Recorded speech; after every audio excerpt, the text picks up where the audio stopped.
안녕하세요. 사연 읽어주는 남녀입니다. 오늘도 와주셔서 감사합니다.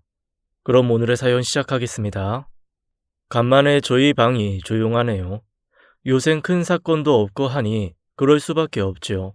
계속 일했으면 좋겠습니다. 그럼 이렇게 팔자에도 없는 여유를 계속 부릴 수 있을 테니 말입니다. 제 직업이 형사입니다. 최대 출신에 유도를 좀 했다는 이유로 경찰에 지원했다니 형사를 하라더군요. 전 사실 형사보다는 그저 지구대에서 취객들 관리나 좀 할 생각이었는데 말이죠. 그렇다고 형사가 된 것이 싫다는 건 아닙니다. 국민의 세금으로 월급을 받고 있으니 열심히 해야죠. 다만 형사 생활을 하다 보니 안 좋은 일을 많이 봐야 해서 그게 좀 그래요. 제가 생긴 거와는 달리 마음이 좀 여리거든요. 아무튼 요즘 저희 관할에서 이렇다 할 큰 사건이 없으니 저희 과가 좀 한가한 건 사실이에요. 덕분에 호사 아닌 호사를 누리고 있습니다. 제가 일을 하기 싫어서 이러는 게 아닙니다. 저희가 한가하다는 건 바꿔 말하면 큰 범죄가 없다는 뜻이니 그게 더 바람직한 거잖아요. 근데 저희가 일이 빈둥거리는 게 반장님 눈에 심히 머뜩찮게 보이는 모양입니다. 니들 그렇게 빈둥거리고 있을래? 왜 일이 없어서 그래? 일이 없기는 왜 없어? 지난달에 발생한 무인점포 터리범 수사 안 해? 피해액이 4만 원이면 그냥 모른 채 해도 된다는 거야? 그래, 이정군이 잘 나가다 왜 제 이름을 들먹이시는 건지 모르겠습니다. 만만한 게 홍어 거식이라더니 요새 제가 딱 그 꼴입니다. 하긴 형사는 취미지. 받을 유산이 얼만데. 나라도 이 푼돈 받고 형사는 취미로 하겠다. 고가오면 언제라도 형사 명찰 내려놓으면 되니까. 저놈의 레퍼토리 좀 그만하시면 안 될까요? 더 얄미운 건 반장님 말에 토를 다는 동료들입니다. 원래 때리는 시어머니보다 말리는 시누이가 더 미운 법 아닙니까? 게라게요. 요샌 이 형사 보면 너무 부러워요. 저희처럼 목숨 걸고 일할 이유도 없고 설렁설렁하다 유산 나오면 건물에서 나오는 임대료로 띵가띵가 하면 되잖아요. 진짜 양 형사님까지 왜 그러십니까? 제가 몇 번 말씀드려요. 저 그 돈 안 받는다니까요. 제가 자식도 아닌데 유산은 무슨 유산을 받습니까? 해가 미쳤나? 그 돈을 왜 안 받아? 고모가 주신다잖아. 나라도 그러겠다. 자기 죽이려고 한 자식들한테 재산을 왜 물려줘? 잔말 말고 받아. 그거 받으면 우리 잊지 말고. 무슨 소린가 하실 겁니다. 제게 고모가 계십니다. 정말 힘겹게 자수성가하신 분이시죠. 제게는 어머니 같은 분이신데요. 그분이 당신 자식들 다 놔두고 제게 그 많은 재산을 물려주시겠다고 선언을 하셨답니다. 저야 당연히 그럴 수 없다고 했고요. 그걸 두고 저러는 겁니다. 고모스라의 자식이 셋인데 왜 그러시냐 싶으시겠지만 그럴 만한 사정이 있답니다. 오늘 제가 들려드릴 이야기입니다. 안녕하세요. 저는 30대 중후반에 접어든 남자입니다. 직업은 경찰이고요. 그 중에서도 강력 사건을 주로 다루는 형사로 일하고 있습니다. 머리는 좋지 않지만 몸 쓰는 건 곧잘하는 제게 형사만큼 잘 어울리는 일도 없답니다. 그래서 대학을 졸업하기 무섭게 경찰 시험을 봤답니다. 운이 좋았는지 단번에 합격할 수 있었어요. 성적도 성적이지만 아무래도 제가 유도 선수 출신이라는 덕을 많이 봤을 겁니다. 국가대표를 할 정도의 실력은 아니었지만 그래도 중고등학교 시절엔 전국대회 우승도 한 적이 있을 정도로 곧잘했거든요. 일가를 이루었으면 좋겠지만 그 정도는 아니었던가 봐요. 게다가 여기저기 부상을 달고 산 통에 제 실력을 온전히 발휘하기도 힘들었고요. 미련이 없었다면 거짓말이지만 제겐 부양해야 할 홀어머니가 계셨으니 유도 선수로서의 막연한 미래보다는 당장 생계를 책임질 직업을 찾는 게 더 중요했답니다. 그 과정에서 고모가 처음엔 만류하시다 결국엔 제 뜻을 받아주셨답니다. 앞으로도 지원은 얼마든지 해줄 테니 걱정하지 말라는 말도 함께 하셨어요. 정말 감사한 일이었지만 더는 고모께 신세를 지고 싶지 않았답니다. 고모는 제 중고등학교와 대학 시절 내내 저를 끊임없이 지원해 주셨거든요. 경제적인 지원 말입니다. 염치가 없는 건 알지만 어쩔 수 없었어요. 제가 초등학교 고학년에 접어들 무렵 아버지가 세상을 뜨셨어요. 젊은 나이셨는데 불의의 사고로 그리 되신 거죠. 안 그래도 가난한 집안에 그나마 수입을 올리던 가장이 그렇게 되니 당장 먹고 살 형편도 안 되더라고요. 엄마가 일한다고 해봐야 그 수입이 몇 푼이나 되겠습니까? 그때 저희 가족을 먹여 살리신 분이 고모십니다. 저희 아버지와 큰 누님이신 고모는 그야말로 여장부라 할 분이십니다. 충남 청양의 가난한 시골 마을에서 이남 이녀의 장녀로 자라신 고모는 중학교만 졸업하고 서울로 상경하신 분이세요. 그 시절엔 드문 일도 아니었지요. 서울로 와서는 공장을 전전하며 벌어들인 몇 푼 안 되는 돈으로 당신의 부모와 동생들 뒷바라지하느라 정작 자신은 자신이 번 돈조차 쓰지 못했던 분이시랍니다. 그야말로 대가 없는 헌신을 하신 그런 분이세요. 저희 아버지는 막내였고요. 고모가 9살 차이가 나셨죠. 저희 아버지는 그나마 고등학교를 졸업하고 서울로 오셨다더라고요. 고모보다야 나았겠지만 그래봐야 거기서 거기였죠. 아버지 역시 공장에 다니며 일을 하셨는데 거기서 사고를 당하셨죠. 기계에 손이 말려들어가 오른손을 잃으셨거든요. 그러니 이후의 삶은 말씀드리지 않아도 아실 거예요. 몸이 어떻건 한 집안의 가장이니 정말 열심히 일하셨답니다. 그럼에도 집안 형편은 언제나 바닥이었지만요. 그때도 가장 큰 힘이 돼주신 분은 고모십니다. 지금이야 서울 요초에 건물 2채를 가지고 계실 정도로 사정이 좋아졌지만 그때는 고모도 그리 형편이 좋지 않을 때였다더라고요. 그럼에도 막내 동생의 어려움을 모른 척하지 않으신 분이세요. 어린 시절 학교에서 가장 존경하는 위인을 쓰라고 했을 때 항상 전 고모라고 쓰는 통에 친구들로부터 놀림을 당하기도 했지만 그때나 지금이나 전 같은 생각입니다. 아무튼 아버지가 돌아가시고 나니 집이 더 어려워졌어요. 고모가 일정 부분 돕긴 하였지만 당신도 사정이 넉넉지 않았던 시절이라 저희 식구 간신히 먹고 살 정도에 불과했을 거고요. 제가 운동부에 들어간 것도 그 때문이었어요. 사실 중학교 학비가 얼마나 되겠습니까? 근데 그 돈조차도 저희에겐 큰 부담이었답니다. 제가 어리긴 해도 그 정도는 알았고요. 근데 운동부에 들어가게 되면 학비는 물론이고 약간의 지원까지 받을 수 있다더라고요. 당시 저희 중학교에 유도부와 씨름부가 있었거든요. 지금도 그렇지만 당시에도 제가 꽤나 다부진 체격을 지니고 있었습니다. 그래도 씨름부에 들 정도의 체격은 아니었던지라 택하게 된 게 유도부였습니다. 제가 아버지에게 물려받은 게 있다면 선천적으로 다부진 근골과 운동신경이었나 봅니다. 궁여지책으로 들어간 유도부에서 곧잘 성적을 냈답니다. 그게 문제였어요.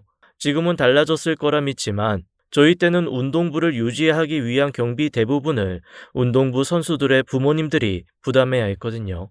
솔직히 말이 안 되는 이야기죠. 학비 면제에 지원까지 해준다고 해서 들어간 건데 지원은커녕 오히려 돈을 내야 하는 처지였으니까요. 그 사실을 알고는 바로 그만두고 싶었어요. 근데 말씀드린 것처럼 제가 성적을 내는 아이였으니 마음대로 그만둘 수가 없었던 거죠. 힘들어서 그러니? 아니, 그냥 하기 싫어서. 엄마는 제가 왜 유도를 그만두겠다고 하는지 뻔히 아는 눈치셨어요. 돈이라면 걱정 안 해도 돼. 엄마가 어떻게든 마련해 볼 테니까. 어디서. 엄마 안 그래도 일하고 오면 끙끙 앓는 거 뻔히 보고 있는데 됐어. 어차피 그리 재미있는 것도 아닌걸. 말은 그랬지만 사실이 아니었어요. 친구나 선후배들과 뒹굴고 땀 흘리는 순간들이 너무 좋았거든요. 아무리 그래도 없는 형편에 홀로 자식을 키우는 엄마에게 더 힘들어지라고 할 수는 없었어요. 결국 당신 힘으로는 안 될 거라 생각한 엄마가 고모에게 도움을 청하셨어요. 장고나 말 들었다. 고모가 미안하다. 하나뿐인 조카 뒷바라지도 못하고. 아이, 무슨 말이에요. 고모가 저희 매번 도와주시는 거 아는데요. 감사해요. 돕기는 무슨. 고모 먹고 살기도 빠듯하니 쌀 몇 포대 주는 게 다인걸. 그건 그렇고 너 유도 그만두지 말아라. 그 정도는 고모가 해줄 수 있어. 이젠 고모 공장도 적당히 자리를 잡아서 괜찮을 것 같구나. 아마 그때는 고모가 자신의 공장을 차리고 한 3, 4년 정도 되었을 때였을 겁니다. 염색도 하시고 옷도 만드는 그런 공장이었어요. 고모가 서울로 처음 오실 때부터 하시던 일이셨지요. 고모가 처음 일하셨을 때보단 일감도 많이 줄었고 미래성도 없다고는 하셨지만 그래도 배운 게 그 일이었으니 여기저기서 돈을 끌어 모아 한다고 그러셨어요. 저한테 하신 말씀이 아니라 엄마랑 이야기하는 걸 주워들어서 하는 얘기랍니다. 근데 그렇게 잘 될 줄은 몰랐어요. 거기서 번 돈으로 부동산에 투자를 하시면서 고모의 경제 사정이 획기적으로 좋아진 건 사실이지만 당시만 해도 큰 벌이는 아니었을 게 분명해요. 그런데도 고모는 한사코 여력이 되니 저를 돕겠다고 하셨어요. 말씀드렸다시피 고모는 친척들 사이에서도 누구나 다 인정하는 그런 분이세요. 남자로 태어났으면 국회의원 한 자리 했을 거라는 주변 분들의 말이 마냥 허튼 소리가 아닐 정도로 고모는 대단한 여장부시거든요. 돌아가신 고모부조차도 고모 앞에서는 길을 못 펴고 살 정도셨어요. 고모가 그렇게 말씀하시니 제가 그 당부를 거역할 수는 없었답니다. 물론 제가 유도를 좋아하고 더 하고 싶은 마음이 더 컸겠지만 아무튼 전 고모의 말을 따르는 거라 생각하며 운동을 이어나갈 수 있었습니다. 머리가 굵어질수록 고모의 은혜에 대해 더 깊이 감사하게 되더군요. 어떻게 해서라도 그 은혜를 갚고 싶었어요. 운동만 하던 놈이었으니 따로 이 돈을 벌어 돌려드리는 건 애당초 말이 안 됐어요. 그러니 제가 할 수 있는 건 하나였죠. 유도를 잘해서 고모의 기대를 충족시켜주는 것 말입니다. 지금 생각하면 진짜 유치하지만 그런 말을 한 적도 있었어요. 운동하느라고 힘들지? 그래도 난 우리 장군이 믿는다. 그래도 너무 무리하지는 말고 몸 안 다치는 게 우선이니까. 힘들긴요. 고모가 응원해주는데 힘들 게 뭐가 있어요. 그래, 알지? 고모는 언제나 우리 조카 응원하는 거. 근데 제가 그 응원 받아서 꼭 국가대표도 되고 올림픽에 나가서 금메달 딸 거예요. 두고 보세요. 제가 올림픽 금메달 따서 인터뷰하게 되면 제일 먼저 우리 이오키 여사님한테 고맙다고 온 국민들에게 이야기할 테니까. 어이구, 말만 들어도 이 고모가 막 힘이 난다. 비록 그 약속을 지키지는 못했지만 제 마음은 진심이었어요. 저를 낳아주신 부모님 못지않게, 아니 어쩌면 부모님보다도 더 든든하게 저를 지켜주던 기둥이셨으니까요. 언제나 감사해왔고 고모보다 더 고모를 사랑한다는 말입니다. 그건 고모도 마찬가지세요. 비록 제가 조카긴 해도 고모는 당신 자식들에게 뒤처지지 않을 정도로 제게 사랑과 믿음을 주셨으니까요. 그래서일 겁니다. 대학 시절 잦은 부상으로 선수 생활이 힘들어질 때 앞서 말씀드린 이유로 제가 선수 생활을 포기하고 경찰이 되려고 마음먹었을 때 솔직히 주변에서 많이들 말리셨답니다. 부상 때문에 그런 거지 실력이 모자라서 그런 게 아니라면서요. 저라고 왜 미련이 없었겠습니까? 그러나 저도 지켜야 할 가족이 있었고 살아가야 할 이유가 있었습니다. 그래서 그런 만류를 뿌리칠 수 있었던 거고요. 제 결심도 단단했지만 그때도 저를 인도해 준 건 고모셨어요. 우리 장군이 많이 힘들었지? 정말 유도 그만둘 생각이니? 제가 처음 유도를 그만두겠다고 했을 때 남자는 우직하게 한 길로 나갈 용기가 있어야 한다며 저를 말려주신 분이셨어요. 그때도 처음에는 말리셨지만 제 결심을 전해 들으시고는 제 뜻을 받아들여 주셨어요. 아쉽긴 하지만 고모는 우리 장군이 믿는다. 네가 그럴 결심을 하기까지 얼마나 많은 고민을 했겠니? 고모는 네가 무엇하건 언제나 응원하마. 오락가던 하던 제 마음이 단번에 정리되는 기분이었습니다. 제가 하는 선택이라면 무엇이건 이유가 있을 거라며 지지해 주시는 고모가 그렇게 감사할 수가 없었습니다. 덕분에 전 홀가분하게 10여 년을 매달려왔던 유도와 이별할 수 있었고요. 돌이켜보면 잘한 결정이었어요.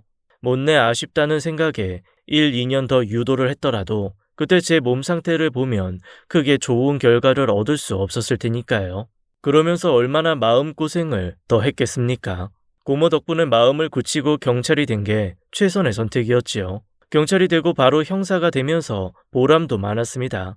힘든 사건을 해결하고 나면 피해자 가족들이 음료수 한 박스 사들고 와서 고맙다는 말을 할 때면 그렇게 보람찰 수 없었죠. 물론 항상 좋았던 건 아닙니다. 제대로 사건을 해결 못하거나 혹은 차마 인간으로서 보기 어려운 일들을 목격하는 일은 좀처럼 익숙해지지도 무덤덤해지지도 못했거든요. 특히 가족 간에 일어나는 끔찍한 사고를 다룰 때면 더욱 그랬던 것 같아요. 제가 어린 시절 아버지를 여의고 가족의 정이 얼마나 소중한지를 누구보다 잘 알았거든요. 세상 모든 사람들이 적으로 돌아서도 가족만은 같은 편이 되어줘야 함에도 오히려 가족이 적으로 돌변하는 사건들을 보면 참 안타깝고 화가 났어요. 그런 걸 볼 때마다 마음 한켠으로 제 삶에 대한 안도감을 느끼곤 했답니다. 비록 아버지는 안 계시지만 엄마도 있고 또 고모가 계셨거든요. 그 두 분은 무슨 일이 있어도 저를 믿고 지지해 줄 거라는 확신이 있었으니 괜히 든든해지더라고요. 그게 가족이죠. 근데 제가 본 사건도 그랬고 또 제 가장 가까운 사람들의 일에서도 그랬듯 가족이라는 게 항상 좋기만 한 존재는 아니더라고요. 그게 바로 제 고모가 겪게 될 일이라는 건 더더욱 몰랐고요. 고모에겐 자식이 셋 있습니다. 큰형과 둘째 누나, 그리고 막내 형이 있지요. 고모가 연세가 있으시다 보니 저보다 다들 나이가 한참 많으시고요. 요즘이야 사촌이라 해도 때로는 가까운 이웃만도 못한 세상이라지만 저만 해도 좀 달랐죠. 아무래도 집안의 가장 큰 어른인 고모 집에서 모이는 일이 잦다 보니 자연히 사촌 간에도 정이 싹 틀 수밖에 없었거든요. 그래서 더 믿기 힘들었던 걸 겁니다. 제 어린 시절 형들과 누나는 저를 챙겨주는 그런 사람들이었거든요. 뭐 나이 차이도 많이 나는 사촌 동생이니 그랬을 수도 있지만 성정 자체가 나쁘지 않았던 건 분명해요. 세월이 나쁘게 만든 걸까요? 아니면 돈에 대한 욕심이 그들을 망친 거였을까요? 그게 무엇이든 용서받을 수도 없고 이해해 줄 수도 없다는 것만은 분명합니다. 고모의 사업 성공과 함께 이어지는 부동산 투자로 장난처럼 재산이 불어나면서부터 형들이 달라졌답니다. 누나도 아니랄 수 없지만 그래도 형들 정도는 아니었고요. 사실 제대로 알지는 못했어요. 제가 경찰이 될 무렵부터 급격하게 고모의 재산이 늘어났는데 그때부터는 형과 누나를 거의 보지 못했거든요. 가장 큰 이유는 제가 형사로 지내다 보니 좀처럼 시간 내기가 힘들어져서였지요. 그래도 고모한테는 종종 전화도 하고 가끔은 시간을 내서 찾아뵙기도 했는데 형과 누나는 그럴 수가 없었으니까요. 가끔 명절에 스치듯 보는 게 전부였으니 제가 그들이 달라졌음을 미처 깨닫지 못한 게 사실이죠. 그때는 형들도 누나도 이미 결혼을 해서 가정을 꾸린 뒤였으니 각자 사는 곳도 사는 방식도 많이 달라졌을 때였거든요. 물론 제가 주의를 좀 기울였다면 눈치채는 것 정도는 할 수 있었을 겁니다. 가끔 고모가 저를 보며 아쉽다는 듯 얘기를 하시는 게 그거였어요. 너 범인 잡는다고 막 위험한 사람들이랑 싸우고 그러는 거 아니지? 그럴 때가 오더라도 조심 또 조심해야 돼.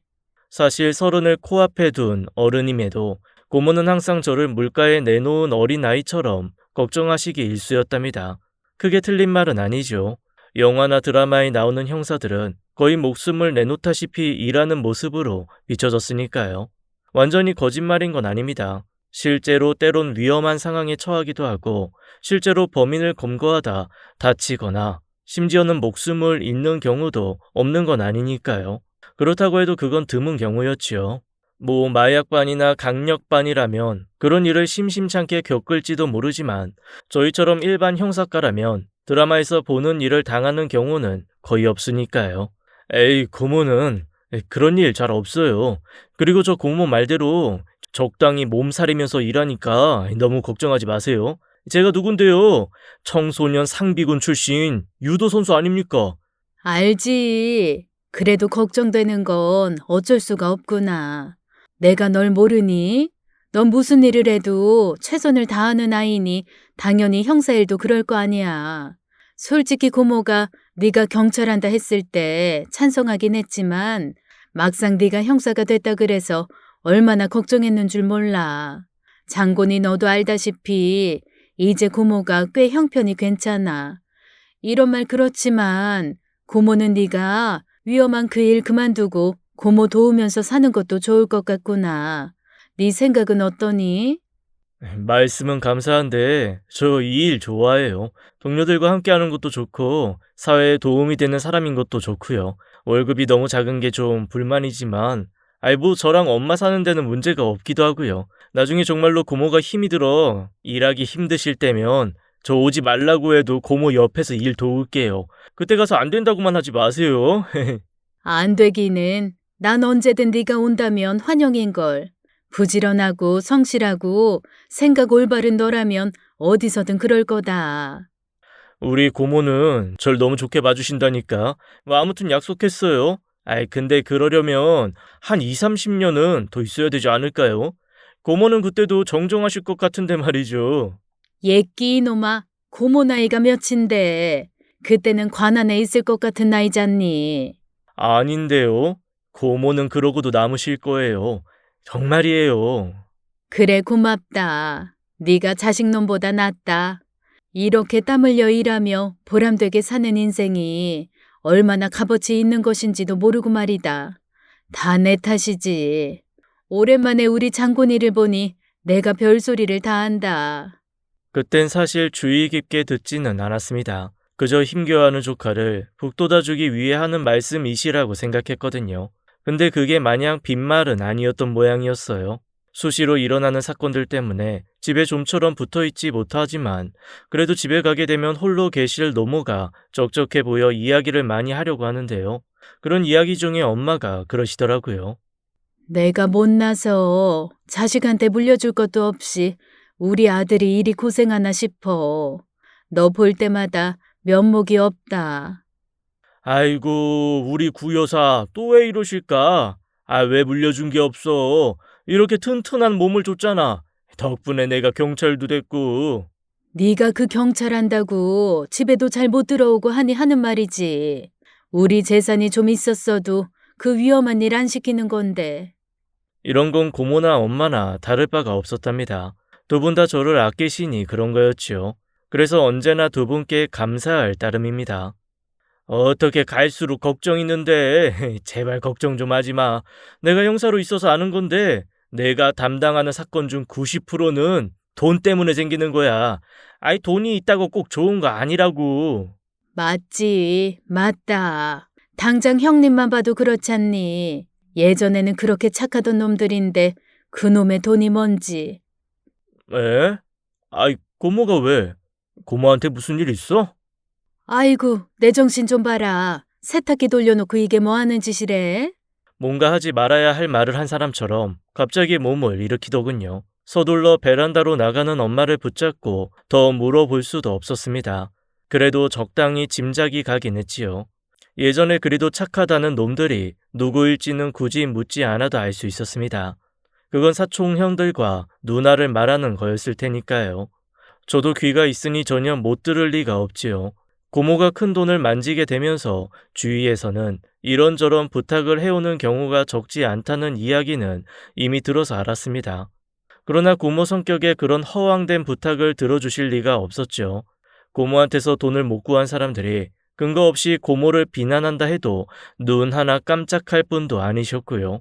근데 그게 자식들이라면 이야기가 다르죠. 고모가 가난했을 때 사촌형과 누나는 부모의 성실함을 보고 따랐던 아이들이었습니다. 그러던 사람들이 고모가 부유해지면서 조금씩 달라져 갔던 거죠. 견물생심이라지 않습니까? 처음에는 아마 고모가 목돈을 남겨주고 지원을 해주는 것만으로도 엄청나게 감사했을 테지만 그게 반복되면서 점점 더 욕심이 생긴 거였을 겁니다. 엄마한테도 말하진 않았지만 저 사실 알고 있었습니다. 제가 그 광경을 직접 봤거든요. 몇 달 전 고모의 생신이 있었습니다. 원래대로라면 생신날 찾아뵙고 축하 인사를 전하는 게 맞지만 아시다시피 형사라는 직업이 때 되면 출근하고 퇴근하는 직업이 아니잖아요. 실제로 선배 형사들 중에 중요한 가족 모임을 챙긴 분들이 드물 정도로 워낙 불규칙하게 산답니다. 그래서 꼭 해야 할 게 있다면 시간이 날 때 하는 경우가 많답니다. 저라고 별다르겠습니까? 그때 관내에서 사건이 많아 좀처럼 시간 내기가 어려웠습니다. 그래서 고모의 생신 며칠 전에 선물 하나 사들고 고모를 찾았답니다. 고모 집이 단독주택인데요. 평소에도 대문을 잘 안 걸어 놓으세요. 제가 몇 번이나 주의하라고 말씀드렸지만 크게 개의치 않으셨답니다. 하긴 맘먹으면 문이 잠겨있건 열려있건 개의치 않는 것이 범죄자들이니 큰 차이는 없겠지만 그래도 문단속을 하는 게 맞지요. 보다 못한 제가 답답해서 번호키라도 달아드리려고 했는데 고모가 그걸 싫어하셨어요. 번호 누르고 들어가려면 번호도 외워야 하고 무엇보다 집은 열쇠로 따고 들어가야 제맛이라던 분이셨거든요. 그래서 아파트도 싫다셨던 분이세요. 아파트는 왠지 집 같지 않고 공동주택 같다면서요. 말이 좀 이상하긴 하지만 고모 성향이 그러셨어요. 아무튼 그날도 어김없이 문이 열려있더군요. 들어가서 또 잔소리 좀 해야겠구나 하며 들어갔는데 현관문 앞에 서니 고성이 나오지 뭡니까? 혹시 무슨 일이 생긴 건 아닐까 싶어 박차고 들어가려는데 목소리가 많이 낯익더라고요. 큰 사촌형이었습니다. 들으려고 한 게 아니었어요. 그냥 있어도 다 들릴 정도여서 들을 수밖에 없던 거였지요. 많이 달라질 것도 아니잖아요. 아이 고작 3억이에요. 이미 동업할 사람이랑 이야기도 마쳤어요. 큰 소리 뻥뻥 쳐놨는데 지금 와서 돈 못 구해서 못하겠다면 제가 뭐가 돼요. 그리고 그냥 달래요. 투자하시는 걸로 하세요. 제가 투자 계약서도 쓰고 당연히 그에 따른 수익금도 드릴 거예요. 너 갈수록 왜 이러니? 사업은 아무나 해? 지난번 일 잊었어? 그때도 너 지금처럼 이렇게 말했어. 그래서 그 돈은 어떻게 됐는데? 그거야. 아이 그 새끼가 의도적으로 돈 들고 나른 거잖아요. 제가 일부러 그런 것도 아니고 이번 일만 잘 되면 그때 그 돈까지 다 돌려드릴 수 있어요. 아이 그러니까 엄마.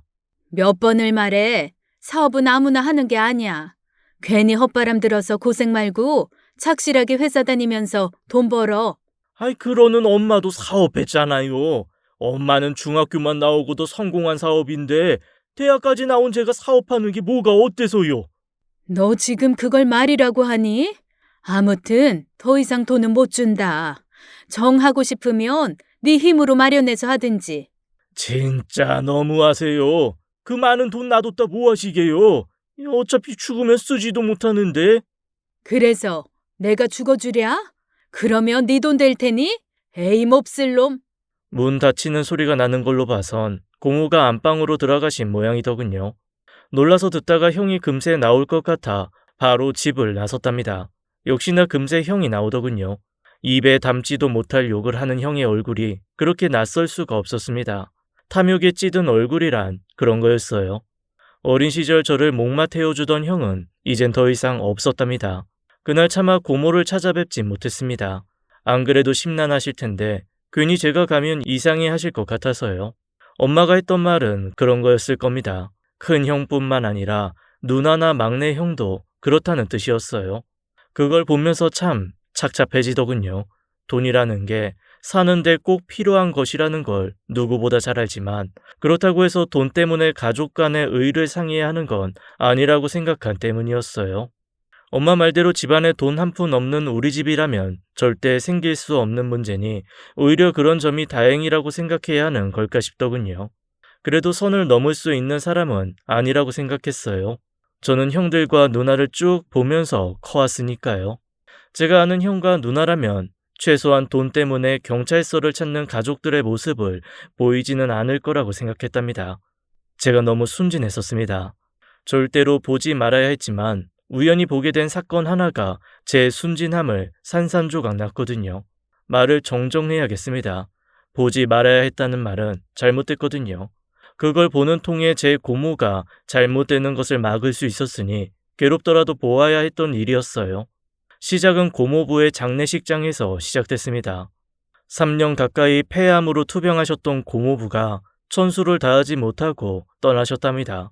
참 선비 같은 분이셨어요. 목소리도 작고 항상 느릿느릿 말씀하시던 분이셨는데요. 어릴 땐 그런 고모부가 측은하게 느껴질 때가 참 많았어요. 제겐 더할 나위 없이 상냥하시지만 다를 때는 정말 기가 센 분인 고모와 평생을 하시면서 항상 기가 눌려 사시는 것처럼 보였기 때문이었어요. 근데 꼭 그런 건 아니었어요. 왜 그렇잖아요. 소리 없이 강하다고. 지금 와 생각하면 고모부가 딱 그러셨어요. 가족 간의 무게를 잡아주시던 분도 실제로는 고모가 아니라 고모부셨던 거죠. 그렇게 고모부가 떠나간 자리를 찾은 많은 사람들 속에 저도 껴 있었습니다. 당연하죠. 원래대로라면 3일 내내 자리를 지켜줄 것이 옳았지만 고모부 장례 때문에 3일짜리 휴가를 줄 직장이 아니었어요.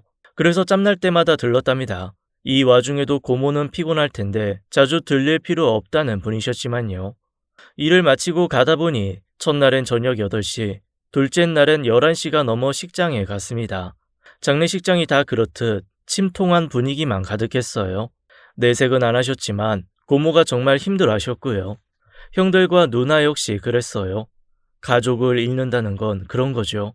저야 정말 어릴 때 아버지가 돌아가셔서 그러지 않았지만 말이죠. 둘째 날이었어요. 일이 좀처럼 마무리되지 않아 마음 졸이다 간신히 식장으로 갔어요. 예전과는 달리 요샌 그 시간쯤이면 조의객들도 거의 없을 시간이잖아요. 가보니 서너 분 계신 게 다더군요. 고모에게 얼굴을 비치고 잠시 밖으로 나왔어요. 담배를 피우려고 그런 거였어요. 그렇게 흡연장으로 가는데 사람들이 있더라고요. 다른 식장 가족들인가 했는데 목소리가 낯설지 않았습니다. 둘째 형과 누나였어요.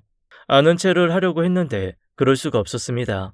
두 사람이 하는 말이 저를 멈추게 했거든요. 아빠 가신 상황에서 돈 이야기를 어떻게 해? 아버지가 저렇게 된 건 슬프지만 그래도 할 건 해야지. 어차피 물려주실 거잖아. 차라리 이번 기회에 일부 상속이라도 하자 그러는 게 낫지 않아? 나도 그렇고 누나도 필요하잖아. 요새 자금 잘 안 돈다며. 그렇긴 하지만 엄마가 완강하잖아. 오빠도 지난번에 돈 달라고 했는데 단칼에 거절하셨고. 그래서 그대로 있겠다고? 아니 할 말로 엄마도 이젠 나이가 있잖아. 언제 잘못되셔도 이상하지 않을 나이야. 저러고 계시다가 갑자기 가버리면 그땐 상속세니 뭐니 해서 골치 아파진다고. 그럴 거면 차라리 지금 정도에서 조금씩 받아서 상속세 부담 더는 게 낫지 않아? 그렇긴 한데 엄마가 해주겠어? 그리고 엄마 아직 정정하잖아. 못해도 10년은 까딱 없으실 텐데. 사람 일 어떻게 알아? 아니 할 말로 차다가도 뜨는 세상인데. 내 친구놈 하나가 그 젊은 나이에 심장마비로 죽는 것 보니 알겠더라. 그래서 엄마도 그렇게 되길 바라는 거야? 아이, 꼭 그런 건 아니지만 그럴 수도 있는 거 아니야? 돈 때문에 부모도 죽이는 세상인걸. 너 지금 그게 무슨 소리야? 엄마를 어떻게 하기라도 한다는 것처럼 들리잖아. 누가 그런데? 아니 근데 모르지. 진짜 궁지에 몰리면 어쩔 수 없이 물어뜯을 수밖에 없는 경우도 있고. 진짜 못하는 말이 없다. 들어가자. 춥다. 제가 왜 숨었던 건지 이해가 안 갔어요. 형사로서의 본능이었을까요? 그게 뭐였던 소름이 끼치는 것만은 분명했어요. 저희처럼 어린 형사들은 과학수사니 증거수사니 하지만 반장님 또래의 베테랑들은 형사로서의 촉을 굉장히 중요시하셨습니다. 처음에는 콧방귀 꼈지만 저도 조금씩 연차가 쌓이다 보니 그 말을 마냥 무시할 수만은 없어지더라고요. 그때가 딱 그랬어요. 말도 안 되지만 왠지 범죄의 냄새가 났었거든요. 오죽하면 제가 스스로를 나무라기까지 했을까요? 형과 누나가 이상한 짓을 할 수 있을지도 모르겠다 생각하면서 동시에 그런 생각을 하는 저를 혼내기까지 했습니다. 그런데 그럴 필요가 없었던 거였어요.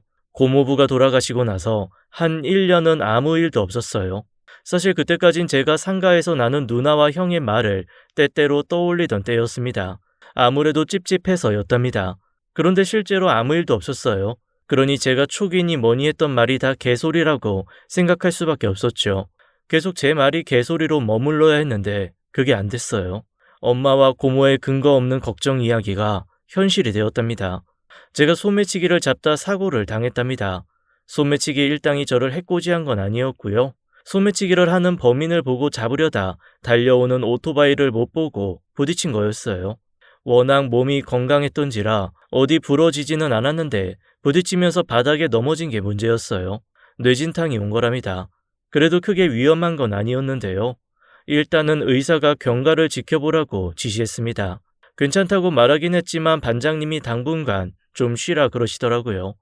아마 당시에 일이 많았다면 그럴 수 없었겠지만 운 좋게도 그때 크게 사건이라고 할 게 없었답니다. 그래도 이례적이죠. 안 그래도 손이 모자라 다들 바쁜 게 저희 일이니까요. 그래서 몇 번이고 괜찮다고 그랬어요. 이런 일이 어디 하루 이틀 일도 아니고 아이 저 쉬면요. 다른 분들 더 고생하는 거 아는데 제가 무슨 수로 쉰답니까? 저 그냥 내일부터 나올게요. 도대체 이놈이 누굴 닮아 이 모양이냐? 아이 반장이 쉬라면 쉬어. 너 병원에 있을 때 어머님이 얼마나 우셨는지 알아? 야 내가 어머니 볼 낯이 없더라. 많이 쉬라는 거 아니야. 그렇게 해주지도 못해. 한 3일만 쉬자. 어차피 휴가 안 쓴 거 너무 많이 쌓이기도 했고. 그렇게 졸지에 휴가를 받았답니다. 때 아닌 횡재를 하긴 했는데 뭐 휴가라고 해서 따로이 할 일이 있었던 것도 아닌 게 문제였어요. 고기도 먹어본 놈이 먹고 노는 것도 놀아본 사람이 하는 거더라고요. 매일 일만 하던 저였으니 막상 휴가가 주어져도 크게 할 일이 없지 뭡니까. 첫날은 진짜 잠만 잤어요. 직장인들이 다 그렇죠 뭐. 시간 나면 그간 밀린 잠을 자는 것보다 더 간절한 건 없었으니까요. 하루 종일 침대에서 뒤적거리는 것까진 좋았는데 더 잠도 안 올 순간이 오니 온몸이 쑤시지 뭡니까? 염려한 것처럼 뇌진탕으로 인한 후유증도 느껴지지 않았고요. 친구를 만나기라도 했으면 좋았을 텐데 다들 시간이 안 된다니 그럴 수도 없었습니다. 제가 심심해서 몸부림을 치니 걱정하던 엄마조차 한심해하는 표정이시대요. 넌 친구도 없니? 남들은 네 나이에 연애한다고 눈코 뜰 새 없다더니. 아침까지만 해도 걱정하시던 엄마가 맞나 싶대요. 하이, 연애할 시간 어딨어. 범인 잡기도 바쁜데. 그래, 대한민국 형사 장하다. 정 심심하면 동네라도 뛰어. 그것도 아니면 너 좋아하는 고모한테나 가보든지. 요새 고모 기운 빠져서 예전 같지 않으신데 그 좋아하는 조카 보면 조금이라도 기운이 나시겠지. 그건 미처 생각지 못했습니다. 매번 고모 노래를 부르던 놈이 왜 그걸 생각 못했는지 한심하기까지 하더라고요. 일어나 준비를 하고 고모네로 가려는데 엄마가 한 말씀 하시대요. 빈손으로 가지 말고 고모 좋아하는 홍시라도 사가. 너도 이제 다 컸는데 매번 몸뚱아리만 가는 것도 아니지. 어련히 알아서 할까요? 홍시를 받고 좋아하실 고모 생각에 콧노래를 부르며 갔습니다. 또 대문을 안 잠그셨더군요. 습관이라는 게 참 무서운 거지 싶더군요. 그래도 이번엔 단단히 말씀드려야지 하고 들어갔는데 주변 아무도 안 계시더군요. 불도 꺼져 있는 걸 보니 일이 있어 나가신 모양이었습니다. 그냥 홍시만 놓고 올까 하다 일단 전화를 드렸습니다. 고모 어디세요? 저 집에 와 있는데. 집? 우리 집? 너 아프다면서? 아프긴요. 너무 건강한데 그러니 여기 왔죠. 잠깐 일 있어서 나왔다 들어가는 중이야. 한 20분이면 갈 테니 가지 말고 있어. 정 심심하면 베란다 경첩이라도 고쳐놓든지. 집도 나처럼 나이가 들어선지 여기저기 삐걱거리지 뭐냐? 그러겠다고 했습니다. 고모 말대로 경첩을 고치려면 드라이버니 뭐니 필요해서 뒤졌답니다. 경첩 고치는 것보다 드라이버 찾는 게 더 힘들었어요. 오죽하면 안방까지 들어갔을까요? 고모가 혼자 사는 방은 참 휑했습니다. 옷도 몇 벌 없고 가구도 거의 없었거든요. 그래서 더 금고가 눈에 띄었죠. 꽤나 옛날 금고예요. 크고 육중한 금고죠. 보기엔 튼튼해 보이지만 도 선생들한테는 식은 죽 먹기인 그런 금고였어요. 다이얼을 돌리는 그런 거였거든요. 모르긴 해도 그 안에 꽤나 많은 돈이 있지 않을까 했습니다. 실제로는 아니었지만 누구나가 다 그렇게 생각할 만큼의 그런 금고였으니까요. 그걸 잠시 보다가 갑자기 쎄한 기분이 들었답니다. 앞서도 말했던 형사의 촉이 그거였어요. 그래야 할 이유가 하나도 없는 상황이었는데 왜 그런 건지 모르겠습니다만 너무 기분이 쎄하니 갑자기 형사로서의 본능이 되살아났답니다.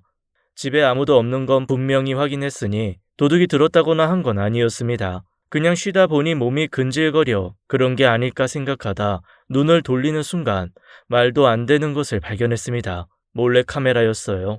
예전이라면 꿈도 못 꿀 몰래카메라가 그 당시 많이 늘었거든요. 학교나 회사 화장실 혹은 모텔 같은데 몰래카메라를 설치해 놓고 여자를 훔쳐보는 그런 범죄가 하나 둘씩 생겼고 실제로 저희가 그런 사건을 수사한 적도 있고요. 기술이 발전해서인지 아주 주의 깊게 살피지 않으면 몰래카메라인 것도 모를 정도의 그런 것들이 많았습니다.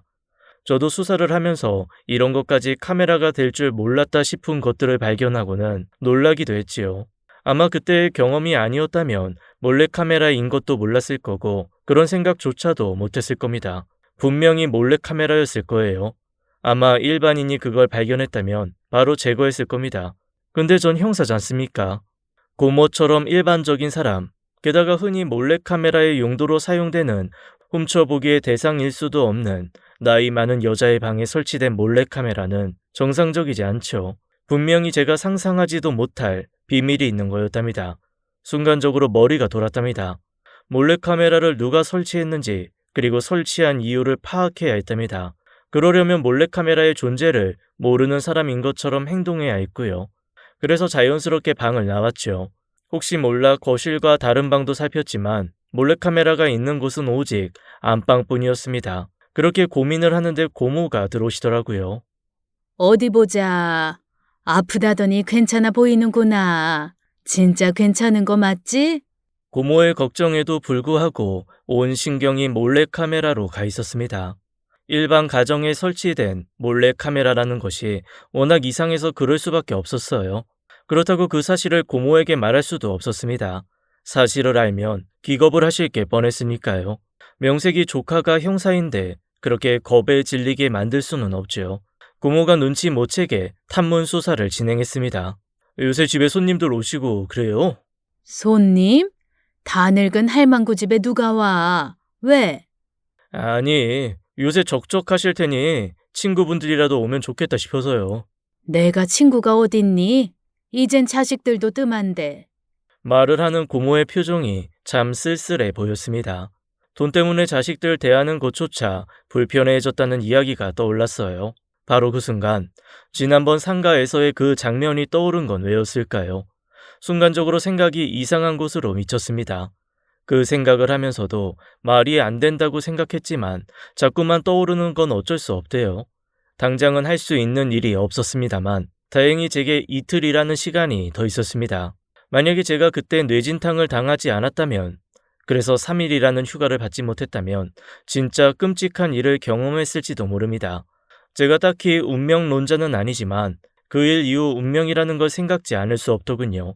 저와 고모의 인연, 그리고 그로 인해 비켜갔던 운명이라는 걸 직접 목격했으니 마냥 그걸 무시할 수 없게 된 탓이었습니다. 고모와 이야기를 나누다 일단 집으로 돌아왔어요. 밤새 여러 생각을 했습니다. 그리고 나온 결론은 그거였습니다. 누군가 고모의 안방에서 알아야 할 정보를 찾기 위해 몰래카메라를 설치했다는 거였죠. 그게 정확히 무엇인지는 알 수 없었습니다. 고모가 전화 통화하는 걸 들어야 하는 것일 수도 있었고, 아니면 집안에 숨겨진 무언가를 찾기 위한 것일 수도 있었으니까요. 일단 가장 먼저 생각한 건 금고였습니다. 몰래카메라가 금고 쪽을 비추고 있었으니까요. 그렇다면 생각할 수 있는 건 금고 번호였습니다. 사실 쉽지 않은 거였어요. 고모가 번호를 돌리면 몸에 가려 안 보일 확률이 높았거든요. 그렇다고 해도 단정 지을 수는 없었어요. 결국엔 돈이 걸린 일이라고 생각했습니다. 그리고 돈이라면 그를 통해 이득을 볼 사람이었고요. 생각하기 싫지만 그 사람은 고모의 자식, 즉 제 사촌 형제일 가능성이 가장 컸습니다. 돈 문제로 고모와 다투는 걸 보기도 했고, 유산을 받겠다고 이상한 대화를 나누는 형제들을 보기도 했으니까요. 아니길 빌었지만 그럴 가능성이 가장 높은 건 사실이었습니다. 다음날 찾아간 고모의 집은 예상대로 비어 있었습니다. 당연하죠. 할 일이 하나둘 아닌 분이 그 시간에 집에 있을 리가 없었으니까요. 바람직한 방법은 아니지만 몰래카메라를 설치한 사람들을 찾는 것이 급선무였어요. 눈에는 눈, 이에는 이, 몰래카메라엔 몰래카메라겠죠. 이미 수사 과정에서 알게 된 몰래카메라 업자에게 최고 좋은 몰래카메라를 부탁했습니다. 그 과정에서 약간 거짓말을 하긴 했어요. 수사에 필요한 거라고요.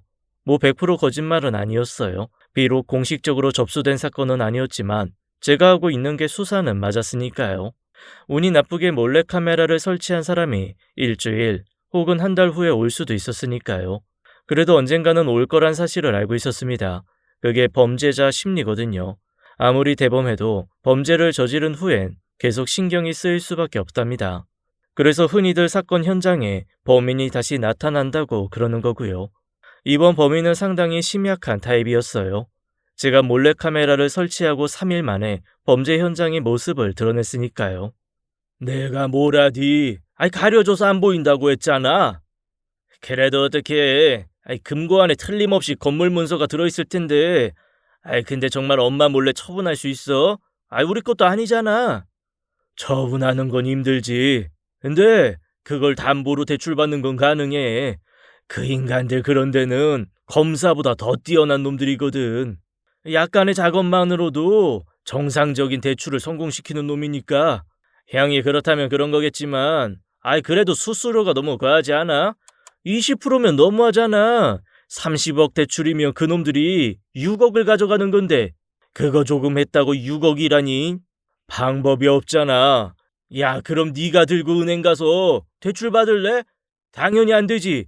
네가 건물주가 아닌데. 아까워도 어쩔 수 없어.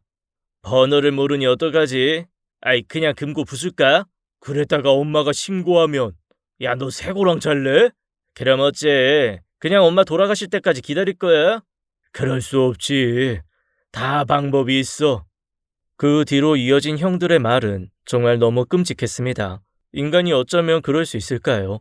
마음 같아선 당장 두 인간을 때려잡고 싶었지만 문제가 있었습니다.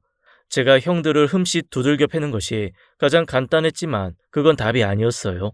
그렇다고 경찰에 신고를 할 수도 없었습니다. 설령 두 사람이 범죄 모의하고 있는 걸 확인한다 쳐도 제가 수집한 증거가 불법적인 거라는 점이었어요. 답답하기는 한데 법이 그래요. 그런 걸로 수사를 벌였다가 오히려 역공을 당하게 된답니다. 이러지도 저러지도 못하는 와중이었지만 어떻게든 수를 냈어야 했어요. 일단 사건이 터진 후라면 그땐 어떻게든 할 수가 있었답니다. 그래서 고모에게는 죄송하지만 형들이 자기들이 말한 계획을 실행시킬 때까지 기다릴 수밖에 없었답니다. 혼자 할 수도 있었지만 혹시 그랬다가 고모가 상하는 경우가 생길 수도 있어서 가장 친한 후배놈인 김형사에게 도움을 구했습니다. 당연히 펄쩍 뛰었죠. 말씀드린 것처럼 그게 합법적인 건 아니었으니까요. 형 미쳤어? 그랬다가 혹여 탈이 나면 우리 옷 벗을 수도 있어. 알아. 근데 방법이 없어. 그냥 두 인간 반쯤 죽도록 팰까도 생각했는데 그런다고 정신 차릴 인간들이 아니란 거 알잖아. 너도 봤으니까. 두 번 다시 그런 생각 못하게 벌을 받게 해야 하는데 너도 알다시피 이걸로 수사 신청도 못하니까 그러니까 네가 좀 도와줘. 나한테 고모가 어떤 사람인 거 모르냐? 설령 내가 옷을 벗는다고 해도 이 문제로 감옥에 끌려간다고 해도 나 해야 돼. 너한테 무리한 부탁하는 거 알아. 근데 나 혼자 하다가 우리 고모 잘못되기라도 하면 나 못 살아. 용호야, 내가 책임질게. 김 형사가 제 청을 거절할 리가 없었지요. 제겐 동생 같은 놈이거든요. 결국 김 형사가 거들어주기로 했습니다. 그렇게 사건이 벌어지고 나서 제가 가장 먼저 달려간 곳이 강원도 어느 산속의 컨테이너 박스였어요. 고모, 저예요. 잠시만요. 준비해간 연장으로 컨테이너 박스와 문을 땄습니다. 저를 만난 고모가 하염없이 울더군요. 장군아, 장군아. 말씀조차도 못 이으실 정도로 울기만 하셨어요. 그럴 수밖에 없었습니다. 평생을 사랑으로 키워온 자식이 하나도 아닌 둘이 작당해서 자기를 이 깊은 산속 컨테이너에 감금했으니 얼마나 무서웠겠습니까? 게다가 금고 번호를 알아내기 위해 협박까지 했다지 뭡니까? 그것도 가장 무서운 협박이었대요. 금고 번호를 알려주지 않으면 어차피 자기들 살 형편도 아니니 그 자리에서 다 같이 죽자는 식이었대요. 당신 죽는 건 눈 하나 깜짝하실 분이 아니지만 자식들이 그러는 건 볼 수 없잖아요. 부모란 게 그런 거니까요. 너무 어이가 없어서 아무 말도 못 하셨대요. 일 다 끝나면 데리러 오겠다면서 형들이 떠나고 남겨진 거였어요. 저야 처음부터 알고 있었으니 모든 걸 지켜보다 그 인간들이 가자마자 문을 딴 거였고요. 근데 궁금한 건 진짜로 그 인간들이 되돌아왔을까 하는 점이었어요. 어쩌면 아예 고모를 이곳에 영원히 방치하려던 건 아니었을까요? 조사 과정에서 그럴 의도는 없었다고 끝까지 발뺌했지만 전 그럴 수도 있다고 생각했어요. 단지 그러면 살인죄가 적용될 것을 아니 발뺌한 것일지도 모르죠. 그게 뭐든 그것들은 인간 이하의 죄를 저질렀답니다. 진짜 죽이고 싶었지만 참았습니다. 그 인간 같지 않은 것들 단숨에 때려 죽이고 싶었지만 그러면 고모가 너무 힘들어하실 것 같아 참고 또 참았습니다. 그건 좋은 방법이 아니기도 했고요. 아마 두 사람들 집에 들어가는 순간 손에 수갑이 채워질 겁니다. 김 형사가 그러려고 대기하고 있었고요. 그렇게 인간 말종 두 형들의 음모는 제대로 이루어지지 못한 채 막을 내렸습니다. 당연히 벌을 받아야 했습니다. 그것도 엄청나게 벌을 받아야 했지만 그렇게는 안 됐습니다. 미수에 그친 점, 피해자인 고모가 처벌을 원치 않는다고 밝힌 점, 그리고 초범인 점까지 감안한 결과 집행유예를 받는 선에서 마무리가 되었습니다. 제가 경찰이라서가 아니라 진짜 우리나라 법은 너무 관대하다고 생각해요. 인간이기를 포기한 자들에게 집행유예라는 게 말이 됩니까? 그래도 어쩌겠습니까? 무엇보다 고모가 원치 않는 걸요. 그래도 아예 소득이 없던 건 아니었습니다. 제가 법정에 신청을 해서 그 인간들이 고모에게 접근하는 것을 막고 연락하는 것도 막았거든요. 그리고 나서 단단히 못을 박았습니다. 이거 어기면 집행유예된 것까지 더해서 처벌받는 거 알지? 사실은 그게 무서운 게 아니야. 만약에 이 비슷한 일이 일어날 낌새라도 보이면 내가 가만 안 둘 거야. 한 번은 참지만 다음엔 아닐 거야. 의심나면 해봐. 내가 너희 두 인간 허리를 분질러서 바다에 처박을 거니까. 장곤이, 너 형한테 그런 말 해도 돼? 형 같은 소리 한다. 네가 왜 내 형이야? 난 니들 같은 형 둔 적 없어. 지금도 때려 죽이고 싶은 거 간신히 참는 중이니까 그 더러운 입 닫아. 경고했다. 다음엔 법원이 아니라 나한테 죽는 거라고. 그만 꺼져. 그런 인간들이었습니다. 제가 눈에 핏발이 서서 협박을 하니 꼬리를 내리고 사라졌답니다. 아마 두 번 다시 고모 앞에 설 수 없을 겁니다. 제가 그렇게 할 거고요. 그래도 고모는 언젠가 저 인간들을 용서하려 할지도 모릅니다. 그 나쁜 짓을 저질렀어도 처벌받게 하고 싶지 않다는 분이었으니까요. 엄마니까요.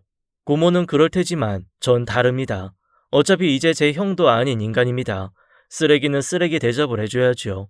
그렇게 모든 일이 끝난 후 고모는 부쩍 쇠약해지셨습니다. 그런 일을 겪었으니 그럴 수밖에 없으셨죠. 제가 아무것도 아니지만 고모가 느끼는 공허함을 조금이라도 달래주려고 애쓰고 있습니다. 모쪼록 예전 그 모습을 회복하시기를 바라면서 이야기를 마치겠습니다. 들어주셔서 감사합니다. 지금까지 사연 읽어주는 남녀였습니다. 끝까지 함께 해주신 여러분 감사드리며 저희는 다음 사연으로 돌아올게요. 감사합니다.